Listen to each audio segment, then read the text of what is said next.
Okay, one area that I forgot to discuss as we move down the rifle is the front sight.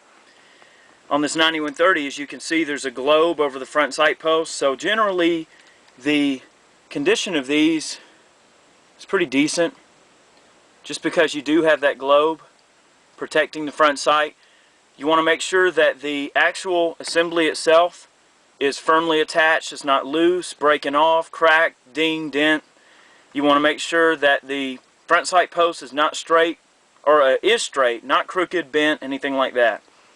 The K31 has ears over the top that protect the front sight post, but as you can see, this one's in immaculate shape. Same thing on the Yugo. Since this Yugo is excellent condition, you're not really going to run into any problems, but it's just one thing to look for. Make sure that all the hardware is there, make sure nothing's cracked, broken, like I said. Make sure the front sight post isn't bent or marred up on it. Okay, so you've checked the stock for any warping, dings, dents. You want to look at the sights. You want to make sure they adjust properly. That there's no, sticking, anything like that, that they don't act funny. Anyway, see, this fair condition 9130, the sights work fine. They adjust just fine. There's going to be these little leaflets here that you have to depress to move it. Make sure they got the springiness to them that they need. Make sure they return to, make sure they click in place like they're supposed to. And that's just one area to check, is the sights. See, all these military surplus rifles have tangent sights. So they're usually adjustable. So you want to check on that. And moving down the rifle, check the receivers for wear, bluing loss, anything like that. Just overall condition. That's what you're checking for. And just allow that to factor in to your decision, as to the overall quality. This fair condition 9130 actually has fairly decent bluing on the receiver, but you're looking for bluing that is in the white, like that.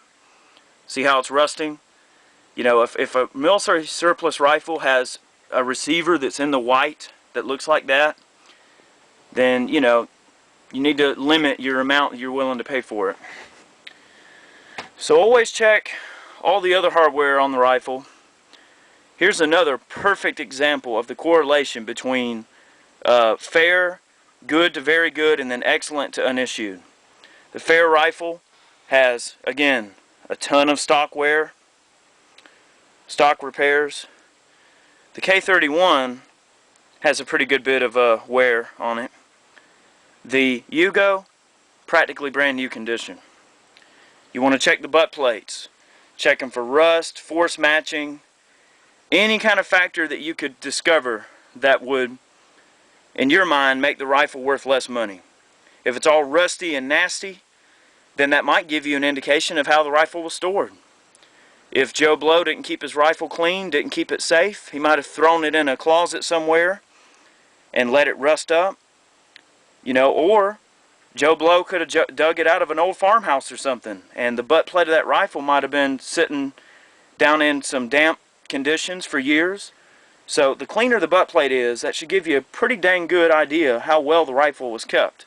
And again, on the unissued, that butt plate has never seen the first amount of earth in terms of storage.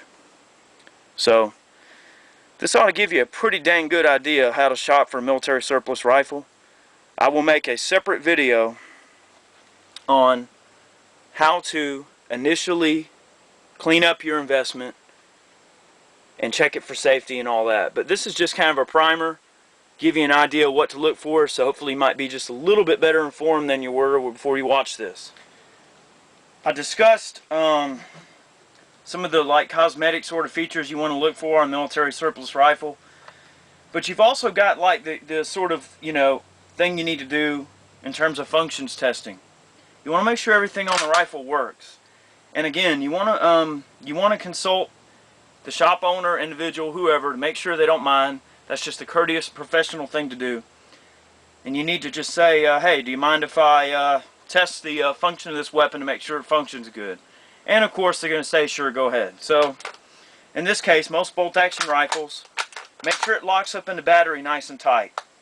You know, if you can lock it into battery and it wiggles, you might want to look elsewhere. Okay. Check the safety. Of course, make sure it's unloaded as always. Check the safety. In this case, on a Mauser safety, all the way over it shouldn't open. All the way up it should open, but the trigger should not, you know, allow the action to decock. And then off, of course, the rifle should dry fire. If you plan on dry firing the rifle, make sure you consult the owner of the rifle first. That's just the courteous thing to do again. So make sure it dry fires.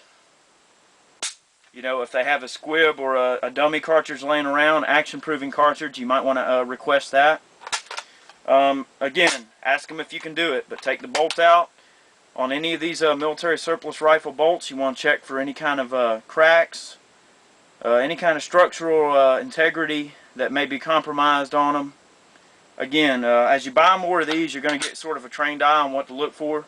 Make sure the floor plate has plenty of strength to it in terms of the springiness of it. Make sure, you know, all stages of the trigger function as they should. See, on most military surplus rifles, you're going to have a first stage, and then it's going to kind of stiffen up, and you're going to have a second stage. So make sure that it's got a bit of return there, like that. So, I mean, this is one example. This is one surplus rifle, but you always want to check the bolts for cracks, any kind of structural integrity. Check the receiver for any kind of cracks or burrs or marks, anything that would be an alarm to the structural integrity of the rifle. You should check the bore, make sure the bore looks good on it. It should be bright and shiny with strong, noticeable lands and grooves. You want to check the throat wear. The throat is the area that's just ahead of the chamber and before the rifling starts. It's like the lead where that bullet makes that jump. That's where where the gun's going to start wearing out the most. At the end of the muzzle and at the beginning where you have the lead there. You want to check because it'll be basically a little dull area where it's getting worn. So you want to check and, you know, check the lead for wear, or the throat of the rifle for wear rather. And that's pretty much it. I mean, if you just follow some basic rules, you should get a perfectly good functioning rifle for a fair price. So I hope this has helped, and welcome to the world of military surplus rifles. You're definitely going down a long road. So, enjoy.